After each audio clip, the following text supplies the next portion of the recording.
저는 북한 영부인 리설주의 친동생입니다. 10년간 평양 특권층으로 살았지만 그것은 자유가 아니라 감옥이었습니다. 언니가 김정은과 결혼한 2009년 이후 우리 가족에게 주어진 것은 대동강변 고급 아파트, 전용 차량, 특별 상점 이용권이었습니다. 하지만 동시에 시작된 것은 24시간 감시, 전화 도청, 외출 통제였습니다. 2023년 제 동료 교사가 USB 하나 때문에 정치범 수용소로 끌려가는 걸 보았을 때 저는 알았습니다. 영부인 동생이라는 지위도 하루아침에 무너질 수 있다는 걸요. 제가 목숨을 걸고 압록강을 건너 대한민국까지 온 이유, 그 충격적인 진실을 지금부터 증언하겠습니다. 구독과 좋아요를 눌러주시면 북에 있는 수천만 동포들에게 큰 응원이 됩니다. 소감을 댓글로 달아주시면 감사한 마음으로 인사드리겠습니다. 그 모든 것은 2009년 언니 리설주의 결혼으로 시작되었습니다. 저는 평양에서 태어나 평범하게 자랐습니다. 아버지는 당 간부였고 어머니는 교원이었습니다. 언니 설주와 저, 그리고 오빠, 이렇게 3남매였습니다. 대동강변에서 뛰어놀던 어린 시절이 아직도 생생합니다. 봄이면 버들강아지를 꺾어오고 여름이면 강물에 발을 담그며 놀았습니다. 언니는 어려서부터 노래를 잘했습니다. 은하수간현악단에서 활동할 때 가족들은 자랑스러워했습니다. 우리 집안은 평범한 특권층이었습니다. 부족함 없이 살았지만 그렇다고 특별히 눈에 띄는 집안도 아니었습니다. 2009년 어느 날 언니가 결혼한다는 소식을 들었습니다. 상대는 김정은 동지였습니다. 처음엔 믿기지 않았습니다. 우리 언니가 영부인이 된다니요. 가족 모두 놀라고 기뻐했습니다. 당시 저는 29살이었고 대학교원으로 일하고 있었습니다. 남편과 결혼한 지 4년째 3살 난 아들이 있었습니다. 그저 평범한 삶이었습니다. 결혼식 이후 우리 삶은 완전히 바뀌었습니다. 대동강이 내려다 보이는 고급 아파트로 이사했습니다. 방이 5개나 되는 큰 집이었습니다. 마루에는 중국산 타일이 깔려 있고 욕실에는 온수가 24시간 나왔습니다. 평양에서도 온수가 하루 종일 나오는 집은 드물었습니다. 검은색 승용차가 배정되었고 운전기사도 따라왔습니다. 특별 상점에서 물건을 살 수 있는 증명서도 받았습니다. 그곳엔 외국 과자며 옷이며 평양 시민들이 구경도 못할 물건들이 가득했습니다. 일본 라면, 중국 과일, 독일 맥주까지 있었습니다. 하지만 동시에 시작된 게 있었습니다. 감시였습니다. 집 앞에는 항상 검은 승용차가 대기하고 있었습니다. 차 안에 앉아 있는 사람들의 눈빛을 저는 알았습니다. 보이부 요원들이었습니다. 외출할 때마다 어디를 가는지 보고해야 했습니다. 누구를 만나는지, 무슨 이야기를 나누는지, 몇 시에 돌아오는지 모든 것이 기록되었습니다. 심지어 장을 보러 갈 때도 마찬가지였습니다. 전화도 도청되었습니다. 처음엔 몰랐습니다. 하지만 어느 날 친구와 통화한 내용을 보이부에서 정확히 알고 있더군요. 그때 깨달았습니다. 우리 집 전화는 모두 감청되고 있다는 걸요. 그 이후로는 전화로 아무 말도 할 수 없었습니다. 네, 알겠습니다. 잘 지냅니다. 이런 인사말만 주고받았습니다. 친구들도 하나 둘 연락을 끊었습니다. 저와 통화하는 것 자체가 부담스러웠을 겁니다. 대학에서도 마찬가지였습니다. 저는 경공업대학에서 학생들을 가르쳤습니다. 하지만 학생들과 자유롭게 대화할 수 없었습니다. 제 옆에는 항상 당 비서가 앉아 있었습니다. 학생이 질문을 하면 당 비서가 먼저 눈치를 살폈습니다. 영부인 동생 동무라는 호칭이 따라다녔습니다. 동료 교원들도 저를 조심스럽게 대했습니다. 남편은 저보다 더 힘들어했습니다. 영부인의 매제라는 딱지가 붙으면서 모든 게 통제되었습니다. 직장에서 승진도 못했습니다. 능력과 상관없이 그 자리에 고정되었습니다. 특권층이 된 대신 평범한 삶을 잃어버렸습니다. 밤마다 남편은 한숨을 쉬었습니다. 이게 축복인지 저주인지 모르겠소. 아들도 특별학교에 다녔습니다. 영재학교라고 했지만 사실은 특권층 자녀들을 한데 모아 관리하는 곳이었습니다. 아이가 친구들을 집에 데려오고 싶어 했습니다. 하지만 허락할 수 없었습니다. 누가 와서 무슨 말을 듣고 갈지 모든 게 두려웠습니다. 명절이 되면 언니를 만났습니다.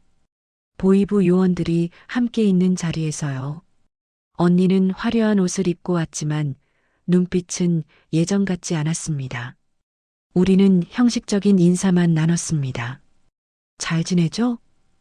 네, 언니도요. 그게 전부였습니다. 어렸을 때 함께 놀던 그 언니, 밤새 이야기하던 그 언니는 없었습니다.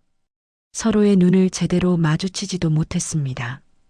당시에는 그게 당연한 줄 알았습니다. 특권을 받았으니 감시도 받아야 한다고 생각했습니다. 자유가 뭔지 그때는 몰랐습니다. 그저 주어진 삶을 살아갈 뿐이었습니다. 다른 평양 시민들보다 낫다고 스스로를 위로했습니다. 하지만 마음 한구석에서는 작은 의문이 자라고 있었습니다.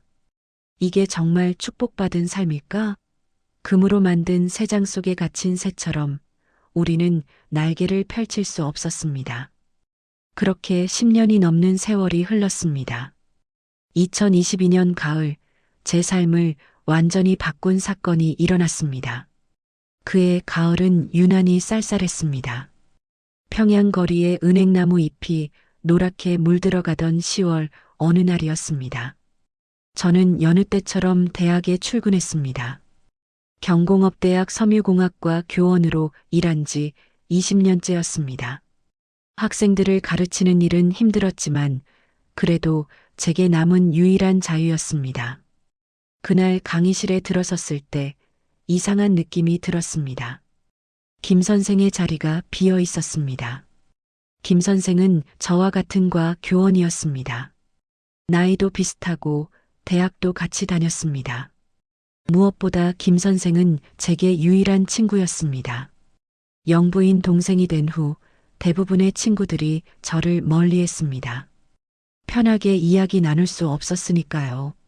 하지만 김 선생만은 달랐습니다. 가끔 점심시간에 식당 구석에서 만나 이야기를 나눴습니다. 물론 조심스럽게요. 요즘 어때요? 힘들죠, 뭐. 그런 짧은 대화였지만 저에겐 큰 위로였습니다. 그런 김 선생이 출근하지 않았습니다. 아프신가 싶어 다른 동료에게 물었습니다. 김 선생 어디 가셨어요? 그 동료는 제 얼굴을 보더니 고개를 저었습니다. 모르겠습니다, 동무. 그리고는 황급히 자리를 떠났습니다. 점심시간이 되어도 김 선생은 나타나지 않았습니다. 오후 수업 때도 퇴근 시간이 되어도 마찬가지였습니다. 이상했습니다. 연락도 없이 하루 종일 결근한다는 건 있을 수 없는 일이었습니다. 북에서는 무단 결근이 곧 정치적 문제로 이어지니까요. 집에 돌아와서도 김 선생 생각이 떠나지 않았습니다. 남편에게 이야기했습니다. 김 선생이 오늘 출근 안 했대요. 이상하지 않아요?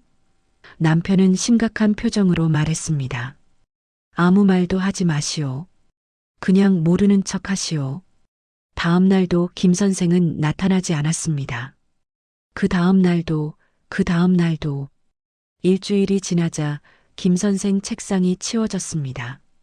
마치 처음부터 그런 사람이 없었던 것처럼 아무도 김 선생 이야기를 꺼내지 않았습니다. 이름조차 입 밖에 내지 않았습니다.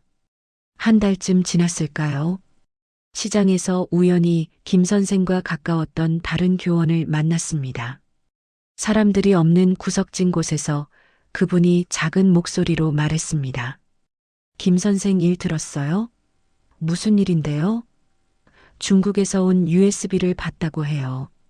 남한 드라마가 들어있었대요. 그 순간 등골이 오싹해졌습니다. USB 하나 때문에? 남한 드라마 때문에? 지금 어디 있어요? 물었습니다. 정치범 수용소로 갔다고 해요. 가족도 함께요. 그분은 사방을 두리번거리며 말을 이었습니다. 이 이야기 아무한테도 하지 마세요. 동무도 조심하시고요. 그날 밤 잠을 이룰 수 없었습니다. 김 선생 얼굴이 자꾸 떠올랐습니다. 점심시간에 나누던 짧은 대화들, 힘들 때 건네던 따뜻한 눈빛들. 그분은 착한 사람이었습니다. 남을 해친 적 없는 그저 평범하게 살고 싶었던 사람이었습니다. USB 하나 때문에 가족 전체가 수용소로 끌려갔다니. 그분에게는 중학생 딸이 있었습니다. 그 아이도 함께 끌려갔을까요? 아무 죄도 없는 아이가? 그때 문득 깨달았습니다.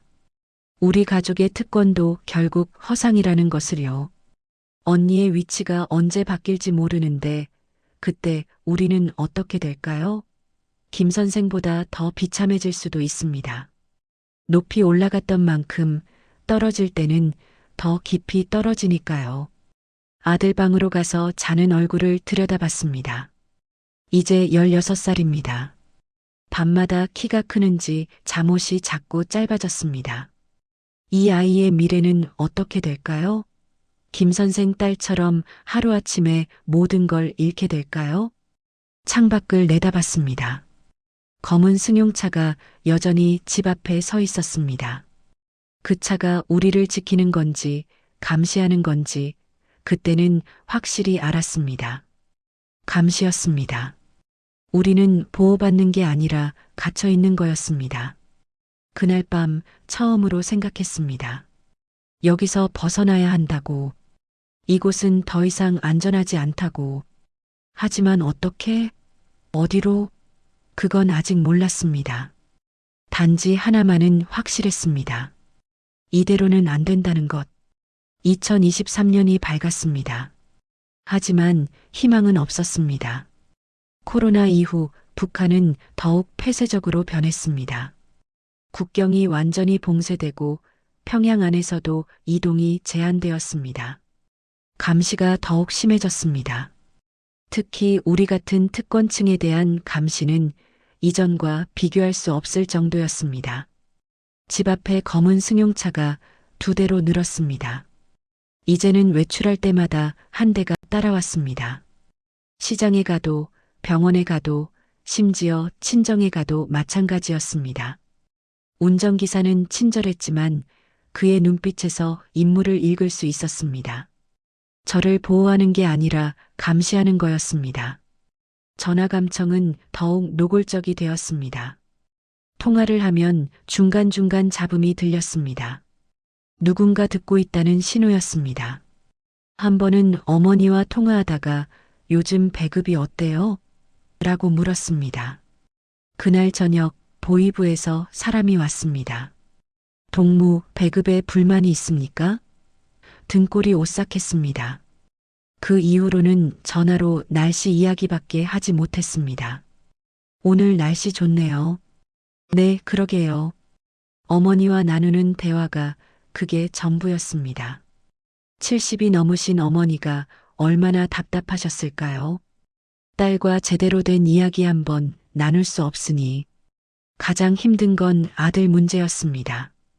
2023년 초 아들이 고등학교 3학년이 되었습니다.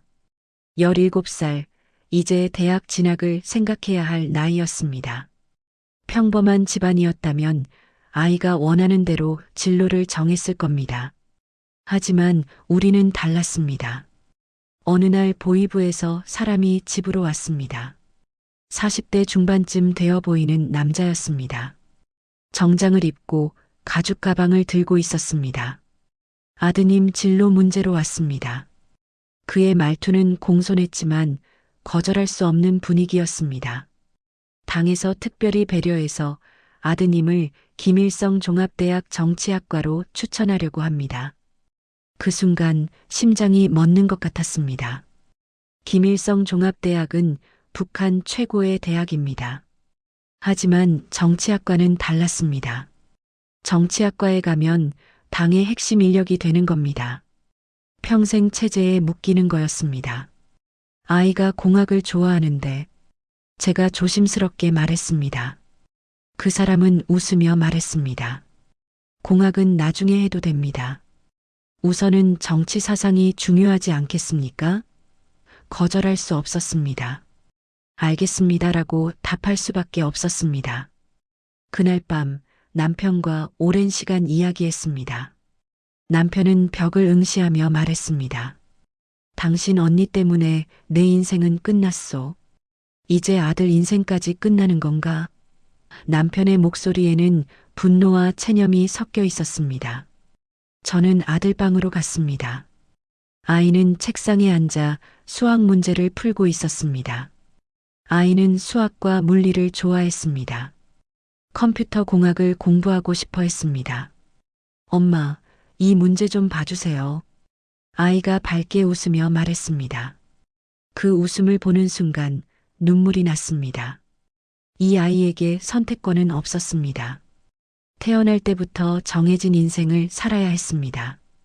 영부인 조카라는 이유만으로. 며칠 후 아버지가 쓰러지셨습니다. 뇌졸중이었습니다. 병원으로 급히 모셨지만 북한 의료 수준으로는 한계가 있었습니다. 중국에서 약을 구해야 했습니다. 하지만 그것조차 허가를 받아야 했습니다. 보이부에 신청서를 냈습니다. 일주일을 기다렸지만 답이 없었습니다. 아버지 상태는 점점 나빠졌습니다. 남편이 직접 보이부를 찾아갔습니다. 장인어른 약 좀 구하게 해주시오. 사흘 후에야 허가가 났습니다. 하지만 늦었습니다. 아버지는 그 사이 더 악화되셨습니다. 명절이 되어 언니를 만났습니다. 오랜만이었습니다. 언니는 여전히 화려했습니다. 외국산 옷을 입고 비싼 화장을 하고 있었습니다. 하지만 언니 눈빛은 죽어 있었습니다. 보이부 요원들이 배석한 가운데 우리는 차를 마셨습니다. 요즘 어때? 언니가 물었습니다. 잘 지내. 저는 거짓말을 했습니다. 언니도 알았을 겁니다. 제가 거짓말하고 있다는 걸. 하지만 언니도 아무 말 하지 못했습니다. 돌아오는 차 안에서 생각했습니다. 언니도 저도 우리는 모두 갇혀 있다고. 언니는 더 화려한 세상에, 저는 조금 덜 화려한 세상에. 하지만 결국 우리 둘 다 세상 속 새였습니다. 그날 밤 결심했습니다. 아들만이라도 이 세상에서 꺼내주겠다고. 어떻게든 방법을 찾겠다고. 이건 삶이 아니었습니다. 이건 그저 살아있는 것일 뿐이었습니다. 2023년 여름, 저는 결단을 내렸습니다. 장마가 시작되던 7월 어느 날이었습니다. 빗소리를 들으며 창밖을 내다보고 있는데 아들이 방에서 나왔습니다. 엄마, 나 정말 정치학과 가야 돼? 아이의 목소리에는 절망이 담겨 있었습니다. 당에서 정한 거니까 어쩔 수 없어. 제가 대답했습니다. 아이는 고개를 떨구었습니다. 컴퓨터 공부하고 싶은데, 프로그래밍 배우고 싶은데, 17살 아이의 꿈은 단순했습니다. 그저 좋아하는 공부를 하고 싶은 것 뿐이었습니다. 그날 밤 남편과 진지한 대화를 나눴습니다. 아이가 잠든 후였습니다. 여보, 우리 이대로는 안 돼요. 제가 먼저 꺼냈습니다.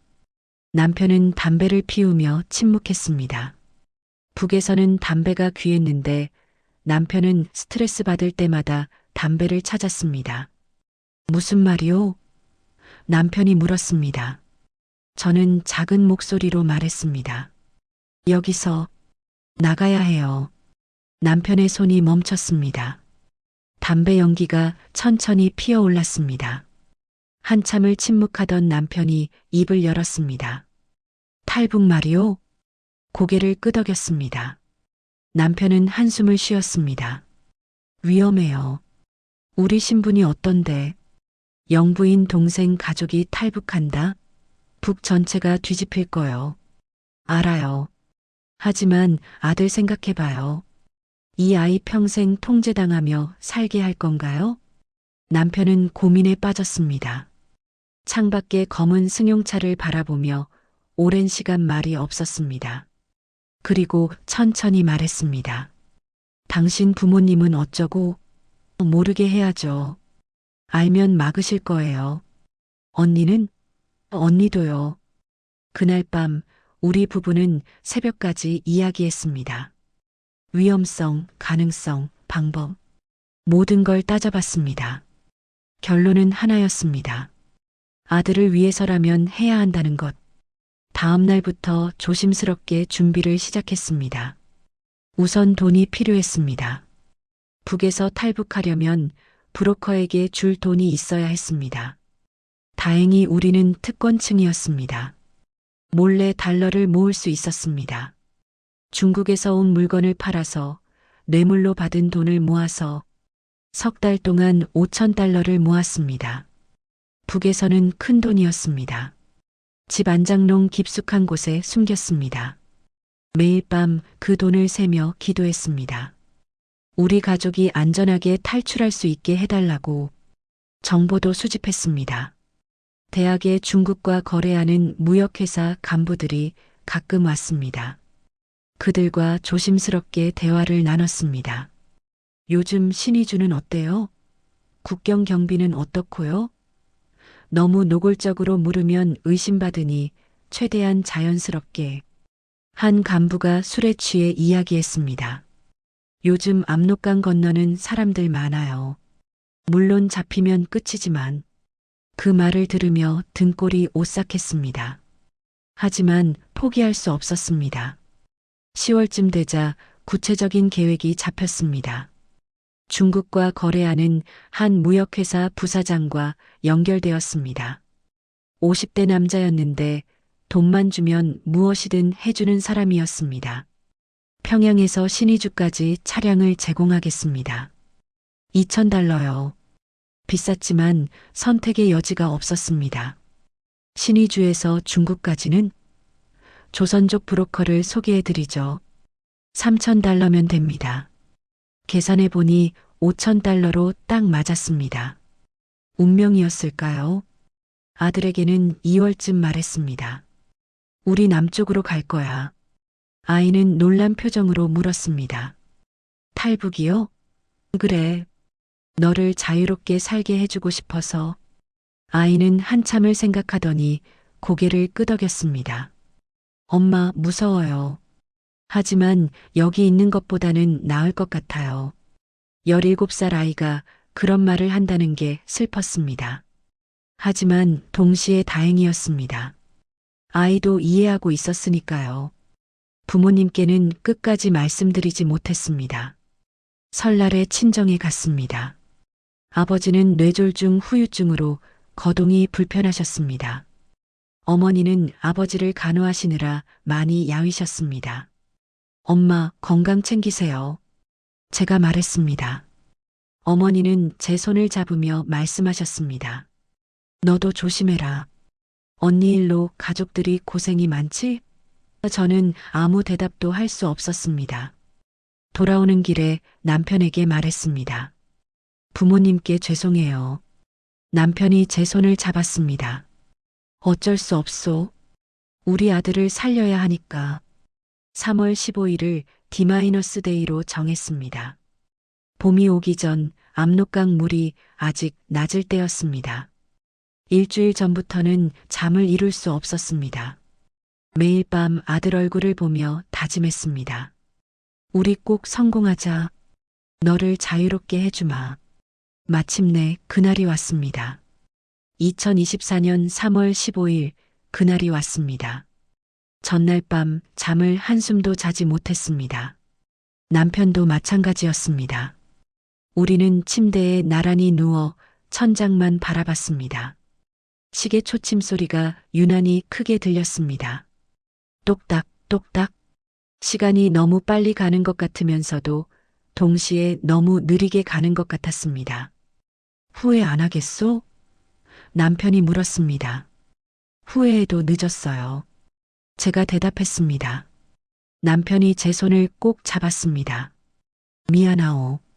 당신을 이렇게 위험한 길로 이끌어서. 무슨 소리예요? 우리 같이 결정한 거잖아요. 새벽 3시에 일어났습니다. 짐은 최소한으로 꾸렸습니다. 옷 몇 벌, 돈, 신분증. 그게 전부였습니다. 평생 모은 물건들을 버리고 떠나는 겁니다. 하지만 아쉽지 않았습니다. 물건은 다시 살 수 있지만 자유는 돈으로 살 수 없으니까요. 아들 방에 들어갔습니다. 아이는 이미 깨어 있었습니다. 엄마, 나 무서워요. 아이가 떨리는 목소리로 말했습니다. 저는 아이를 꼭 안아주었습니다. 나도 무서워. 하지만 우리 함께잖아. 괜찮을 거야. 새벽 4시에 부모님 댁으로 갔습니다. 작별 인사를 하기 위해서였습니다. 물론 진실은 말씀드릴 수 없었습니다. 엄마, 저 중국 출장 좀 갔다 올게요. 거짓말이었습니다. 어머니는 제 얼굴을 유심히 보셨습니다. 무슨 일 있냐? 아니에요. 무슨 일이 있겠어요. 어머니는 제 손을 꼭 잡으셨습니다. 설이야, 조심해서 다녀와라. 몸 건강히. 그 따뜻한 손길이 마지막이 될 줄 알았다면 저는 어머니를 꼭 안았습니다. 평소보다 오래, 평소보다 세게. 엄마 사랑해요. 건강하세요. 돌아오는 길에 눈물이 났습니다. 남편이 제 어깨를 안았습니다. 언젠가 다시 만날 수 있을 거요. 그럴 수 있을까요? 통일이 되면요.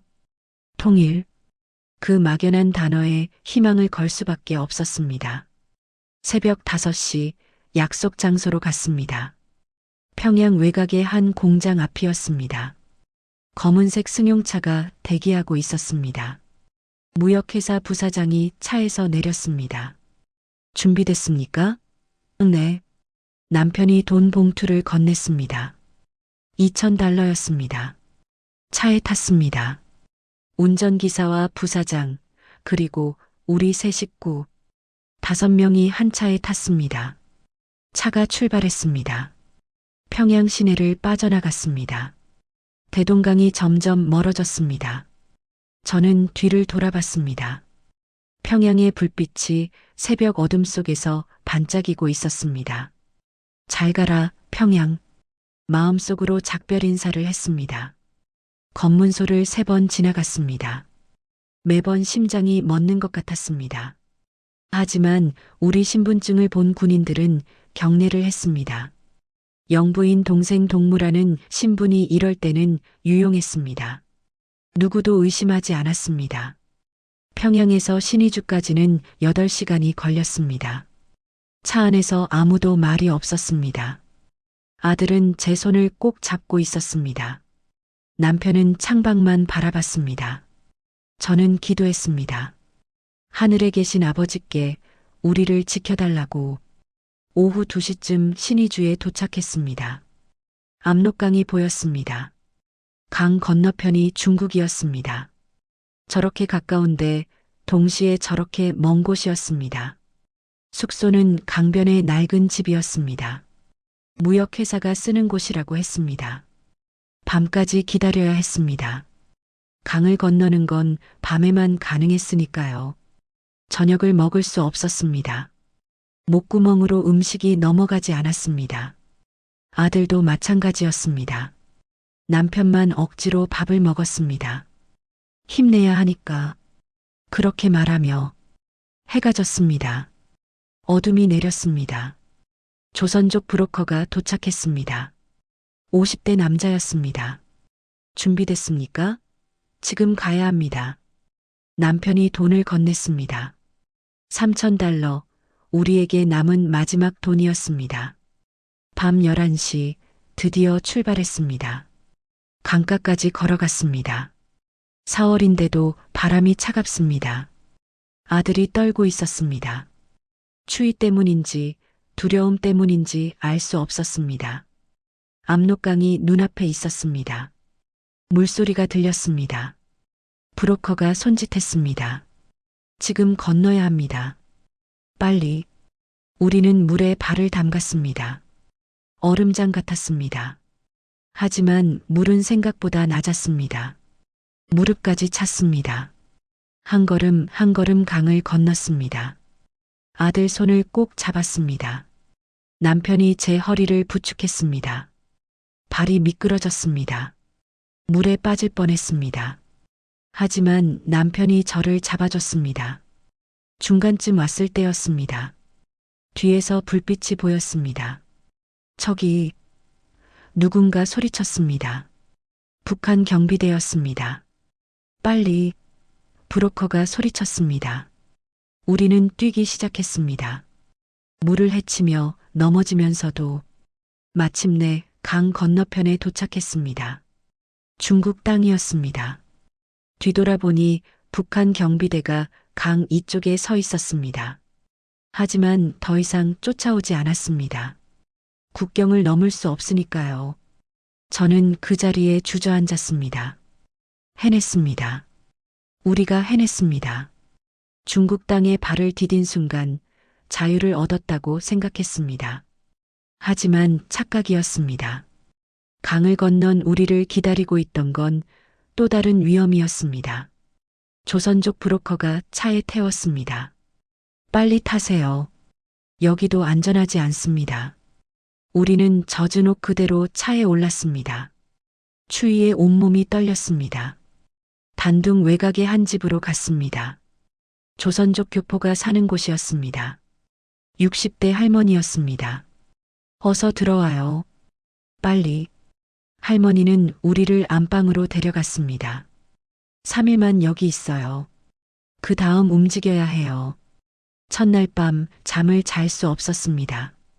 방문이 열릴 때마다 가슴이 철렁했습니다.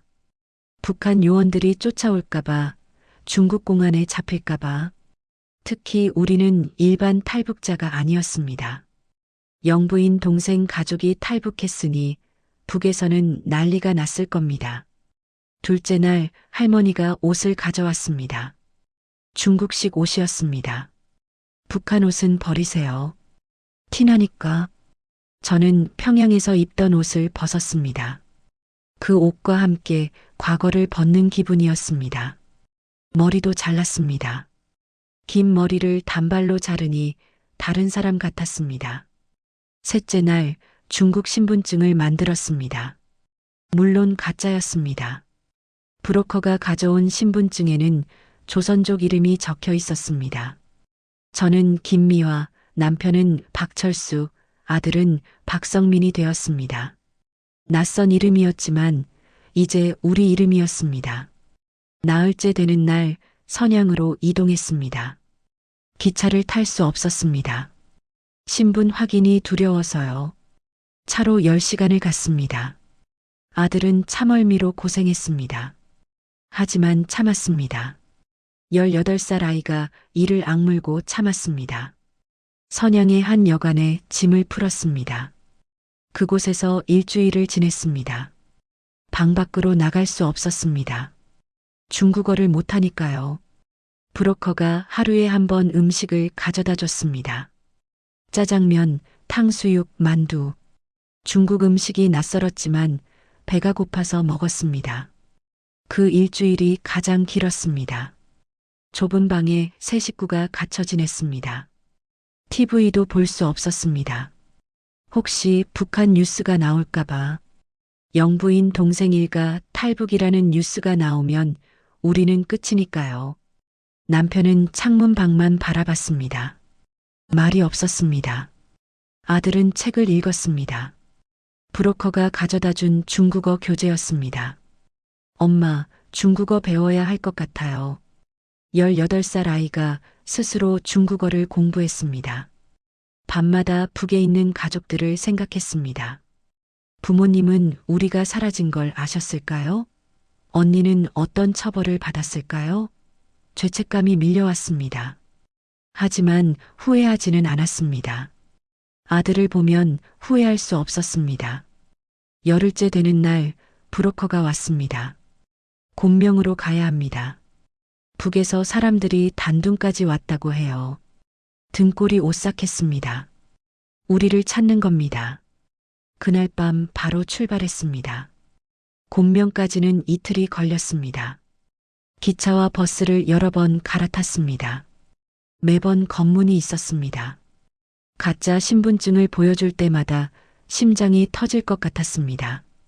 하지만 다행히 통과했습니다. 곤명에 도착했을 때는 4월 말이었습니다. 평양을 떠난 지 한 달이 조금 넘었습니다. 하지만 1년처럼 느껴졌습니다.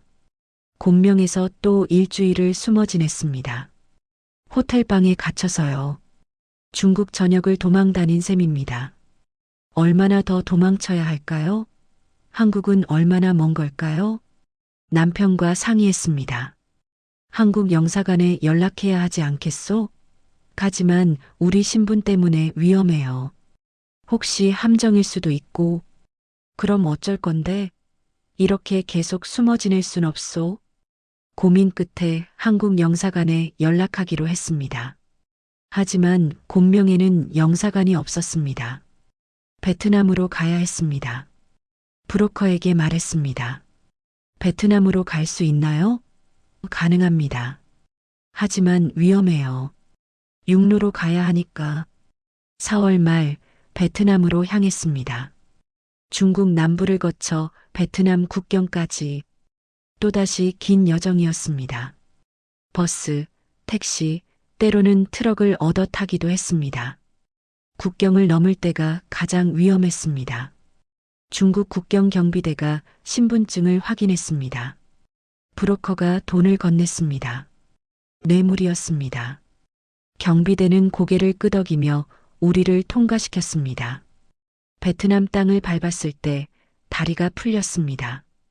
중국에서 한 달을 도망 다닌 끝이었습니다. 하지만 아직 끝이 아니었습니다. 한국까지는 아직 멀었습니다. 하노이로 갔습니다. 그곳에서 한국 대사관에 연락했습니다. 저희는 북한에서 온 탈북자입니다. 도와주세요. 목소리가 떨렸습니다. 전화 너머 침묵이 흘렀습니다. 그리고 물었습니다. 성함이 어떻게 되십니까? 리설이입니다. 리설에? 혹시? 네, 리설주의 동생입니다. 또다시 긴 침묵이 흘렀습니다. 리설주의 동생이라고요? 전화 너머 한국 영사관 직원의 목소리에는 믿기 힘들다는 느낌이 담겨 있었습니다. 당연했습니다. 영부인 동생이 탈북했다는 게 말이 되나요? 네, 맞습니다. 제발 도와주세요. 저희는 지금 하노이에 있습니다. 일단 대사관으로 오십시오. 주소 알려드리겠습니다. 전화가 끊겼습니다. 남편과 저는 서로를 바라봤습니다. 믿을 수 있을까요? 믿을 수밖에 없소. 다른 선택이 없으니까. 다음 날 아침 한국 대사관을 찾아갔습니다. 베트남 하노이 시내 한복판에 있었습니다. 흰색 건물에 태극기가 펄럭이고 있었습니다. 그 태극기를 보는 순간 눈물이 났습니다. 저 깃발 아래가 우리가 가야 할 곳이었습니다. 대사관 정문에서 신분을 밝혔습니다. 리설이입니다. 어제 전화한 사람입니다. 경비원이 놀란 표정으로 우리를 쳐다봤습니다. 무전기로 누군가와 통화했습니다. 들어오십시오. 영사님을 만났습니다. 40대 중반쯤 되어 보이는 남자였습니다. 앉으십시오. 우리는 의자에 앉았습니다. 영사님은 우리를 한참 동안 바라봤습니다. 정말 리설주의 동생이십니까? 네, 맞습니다. 저는 평양 집 주소를 댔습니다. 언니의 결혼식 날짜를 말했습니다. 가족들 이름을 하나하나 말했습니다. 영사님은 메모하며 들었습니다. 확인이 필요합니다. 며칠 시간을 주십시오. 며칠은 일주일이 되었습니다. 대사관 근처 작은 호텔에서 기다렸습니다. 매일 대사관에 전화했습니다. 아직 확인 중입니다. 같은 대답만 돌아왔습니다. 불안했습니다. 혹시 우리를 북으로 돌려보내려는 건 아닐까요? 아들이 물었습니다. 엄마, 우리 정말 한국 갈 수 있을까요? 갈 수 있어. 반드시. 하지만 확신은 없었습니다. 우리는 특별한 케이스였으니까요. 영부인 동생, 북한이 필사적으로 찾을 사람들. 열흘째 되는 날 연락이 왔습니다. 대사관으로 오십시오. 우리는 다시 대사관을 찾았습니다. 이번에는 영사님 외에 다른 사람들도 있었습니다. 정부 관계자들인 것 같았습니다. 신원이 확인되었습니다. 영사님이 말했습니다. 정말 리설주의 동생이시군요. 저는 울음을 터뜨렸습니다. 남편이 제 어깨를 안았습니다.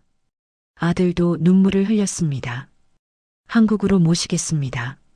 하지만 조심해야 합니다. 북한이 여러분을 찾고 있습니다. 영사님의 말에 등골이 오싹했습니다. 얼마나 위험한가요? 매우 위험합니다. 북한 요원들이 베트남까지 왔다는 정보가 있습니다. 그날부터 우리는 대사관 안에 머물렀습니다. 밖으로 나갈 수 없었습니다. 대사관 직원 숙소에 한 방을 내주었습니다. 좁았지만 안전했습니다. 이 주일을 대사관에서 보냈습니다. 그동안 한국행 절차가 진행되었습니다. 여러 번 조사를 받았습니다. 언제 탈북을 결심하셨습니까? 어떤 경로로 오셨습니까? 북한에 남은 가족은 누구입니까? 가장 힘든 질문은 마지막 것이었습니다. 부모님과 오빠가 있습니다. 연락하지 않으셨나요? 못했습니다. 알았다면 막으셨을 거예요. 그 말을 하며 또 울었습니다. 조사관이 물었습니다. 리설주와는 언제 마지막으로 만나셨습니까? 작년 명절이었습니다. 어떤 대화를 나누셨습니까? 아무 대화도 못했습니다. 보이부 요원들이 옆에 있었으니까요. 언니는 행복해 보였나요? 조사관의 질문에 저는 고개를 저었습니다. 아니요. 언니 눈빛은 죽어 있었습니다. 화려한 옷을 입고 있었지만 눈빛만은 살아있지 않았어요. 5월 초 드디어 출발 날짜가 정해졌습니다. 5월 5일 어린이날이었습니다. 좋은 날짜네요. 영사님이 웃으며 말했습니다. 새로운 시작이니까요. 출발 전날 밤 우리 세 식구는 한참을 이야기했습니다. 이제 정말 한국에 가는 거구나. 아들이 말했습니다. 그래. 이제 자유로워지는 거야. 제가 대답했습니다. 엄마, 한국은 어떨까요? 글쎄, 나도 몰라. 하지만 여기보다는 나을 거야. 자유가 있으니까. 자유. 아들이 그 단어를 씹어봤습니다. 엄마, 자유가 뭐예요? 내가 원하는 걸 선택할 수 있는 거야. 누구 눈치 보지 않고 5월 5일 아침 대사관 차량이 공항으로 우리를 데려갔습니다. 영사님과 직원들이 배웅했습니다. 조심히 가십시오. 한국에서 잘 사십시오. 감사합니다. 정말 감사합니다. 저는 몇 번이고 인사했습니다. 비행기에 올랐습니다. 좌석에 앉았습니다. 안전벨트를 맸습니다. 비행기가 이륙했습니다. 창밖으로 하노이가 점점 작아졌습니다. 베트남이 멀어졌습니다. 중국이 멀어졌습니다. 북한이 멀어졌습니다. 5시간 후 기장의 안내 방송이 나왔습니다. 곧 인천국제공항에 도착하겠습니다. 그 말을 듣는 순간 남편과 저는 손을 꼭 잡았습니다. 우리는 해냈습니다. 정말로 해냈습니다. 인천공항에 도착했을 때 다리가 후들거렸습니다. 비행기에서 내려 입국장으로 걸어갔습니다. 여권 심사대를 지나며 떨렸습니다. 하지만 이번엔 달랐습니다. 우리를 막는 사람은 없었습니다. 오히려 환영했습니다. 대한민국에 오신 걸 환영합니다. 그 말을 듣는 순간 무너졌습니다. 그 자리에 주저앉아 울었습니다. 남편이 저를 부축했습니다. 남편도 울고 있었습니다. 아들은 눈을 크게 뜨고 주변을 둘러봤습니다. 엄마, 여기가 한국이에요? 공항 밖으로 나갔습니다. 5월의 햇살이 따사로웠습니다. 공기가 달랐습니다. 자유의 공기였습니다. 아무도 우리를 감시하지 않았습니다. 아무도 어디 가냐고 묻지 않았습니다. 통일부 직원들이 우리를 맞이했습니다. 하나원으로 모시겠습니다. 하나원, 탈북자들이 적응 교육을 받는 곳이었습니다. 경기도 안성에 있었습니다. 하나원에서 석 달을 보냈습니다. 그곳에서 많은 것을 배웠습니다. 자유민주주의가 무엇인지, 시장 경제가 어떻게 돌아가는지, 인권이 무엇인지, 북에서는 들어본 적 없는 개념들이었습니다. 가장 놀라웠던 건 투표권이었습니다. 여러분은 대통령을 직접 뽑을 수 있습니다. 선생님이 말했습니다. 믿기지 않았습니다. 국민이 최고 권력자를 뽑는다고요? 북에서는 상상도 못할 일이었습니다. 아들은 컴퓨터 수업을 제일 좋아했습니다. 인터넷을 처음 접했습니다. 엄마, 여기서는 모든 정보를 다 볼 수 있어요. 아이는 신기해했습니다. 유튜브로 북한 소식을 찾아봤습니다. 우리 탈북 소식은 없었습니다. 다행이었습니다. 석 달 후 하나원을 나왔습니다. 서울 관악구의 작은 아파트가 제공되었습니다. 방 2개짜리 빌라였습니다. 평양의 큰 아파트에 비하면 작았습니다. 하지만 행복했습니다. 이곳은 우리 집이었고 누구도 우리를 감시하지 않았으니까요. 첫날 밤 혼자 편의점에 갔습니다. 밤 11시였습니다. 북에서는 상상도 못할 일이었습니다. 밤 11시에 여자가 혼자 밖을 돌아다닌다고요? 하지만 여기서는 가능했습니다. 편의점에는 사람들이 많았습니다. 학생들, 직장인들 모두 자유롭게 물건을 샀습니다. 저도 컵라면 하나를 샀습니다. 2,000원이었습니다. 북에서는 한 달치 배급값이었을 돈입니다. 집에 돌아와 라면을 끓여 먹었습니다. 혼자서 밤에 아무 허락도 없이. 그게 얼마나 자유로운 일인지 여러분은 모르실 겁니다. 라면을 먹으며 울었습니다. 기쁨의 눈물이었습니다. 서서히 적응해 갔습니다. 남편은 공장에 취직했습니다. 아들은 검정고시를 준비했습니다. 저는 탈북자 지원센터에서 상담사 교육을 받았습니다. 나 같은 사람들을 돕고 싶었습니다. 하지만 적응이 쉽지만은 않았습니다. 말투가 달랐습니다. 동무라고 부르면 사람들이 웃었습니다. 음식 맛도 달랐습니다. 김치가 덜 짰고 밥이 덜 질었습니다. 작은 것들이지만 낯설었습니다. 가장 힘든 건 외로움이었습니다. 북에 둔 가족들이 그리웠습니다. 부모님은 어떻게 지내실까요? 오빠는 무사한가요? 언니는 어떤 처벌을 받았을까요? 밤마다 부모님 꿈을 꿨습니다. 어머니가 설이야, 왜 말도 없이 갔니? 하고 우시는 꿈.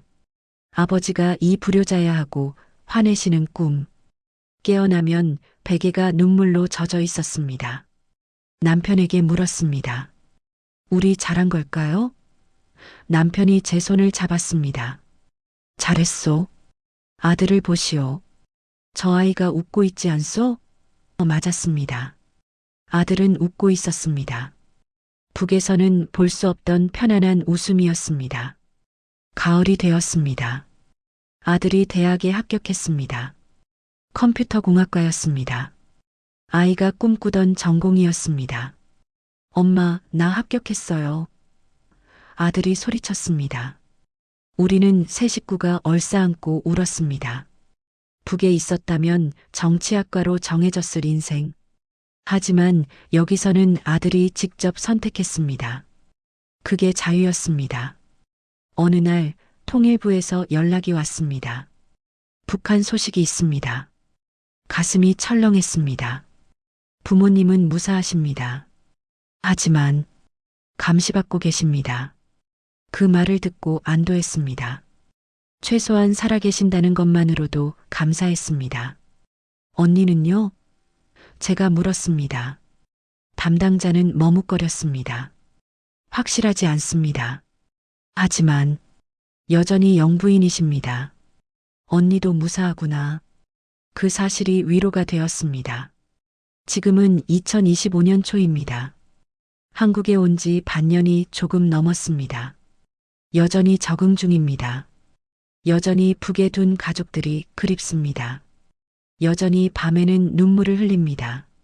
하지만 후회하지 않습니다. 아침에 일어나 자유롭게 길을 걸을 수 있고 아들이 원하는 공부를 할 수 있고 남편과 제가 선택한 삶을 살 수 있으니까요. 자유는 공짜가 아니었습니다. 가족과의 이별, 죄책감, 그리움의 대가였습니다. 하지만 그 대가를 치를 만한 가치가 있었습니다. 언젠가 통일이 되면 압록강을 다시 건너가고 싶습니다. 하지만 이번에는 도망가는 게 아니라 당당하게 부모님 묘소에 절하고 언니를 만나고 싶습니다. 언니 미안해. 하지만 나는 자유를 선택했어. 그날이 오기를, 우리 세대의 통일을 볼 수 있기를 간절히 바랍니다. 날이 추워졌습니다. 감기 조심하시고 행복한 하루 보내세요. 구독과 좋아요 부탁드리고 재밌는 이야기로 찾아뵙겠습니다.